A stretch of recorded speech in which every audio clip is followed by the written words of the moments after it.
మామూలుగానే మమతకి అంటే మమతా బేగంకి జై శ్రీరామ్ అంటే మండుతుంది.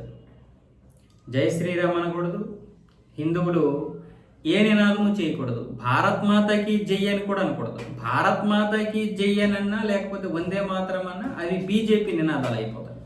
అదేం దౌర్భాగ్యమో చూడండి. అంటే వందే మాతరం, భారత్ మాతకి జై, జై శ్రీరామ్ అనేవి కేవలం బీజేపీ మాత్రమే అంటుందని దాని అర్థం.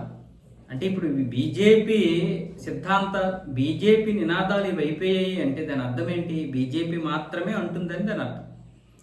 అయితే ఇప్పటి వరకు జై శ్రీరామ్ అంటే కేసులు కూడా పెట్టినటువంటి మమతా బేగం నిన్న ఫలితాల తర్వాత జనాలు హౌరా బ్రిడ్జి మీదకి వెళ్ళి జై శ్రీరామ్ అన్నారు. మమత ఇంటి ముందు కూడా జై శ్రీరామ్, జై శ్రీరామ్, జై శ్రీరామ్ అంటూ నినాదాలు చేశారు. అంటే ఆ కోపం, ఆవేదన, అంతేగాని ఆవిడ చేసినటువంటి దుర్మార్గం మీద మొదటిసారి గెలిచాము అనే ఒక ఆనందం. మామూలుగా ఏదైనా ఒక రాక్షసుడిని చంపినప్పుడు ఆనందం వస్తుంది కదా, మనం దీపావళి పండుగ రోజు చేసుకుంటాం కదా, ఆ విధంగా పశ్చిమ బెంగాల్లో నిన్న సంబరాలు చేసుకున్నారు. మరి మమతకి ఏ విధంగా మండి ఉంటుందో ఆలోచించండి. చెవులకి బహుశా ఈ దూది పింజలు పెట్టుకున్నా ఆశ్చర్యపోనక్కర్లేదు. చాలామందికి ఇప్పుడు జై శ్రీరామ్ అనేది అక్కడ ఇది కదా పడదు కదా, ఇప్పుడు ఇక జై శ్రీరామ్ అనేది మాత్రమే వినపడుతుంది.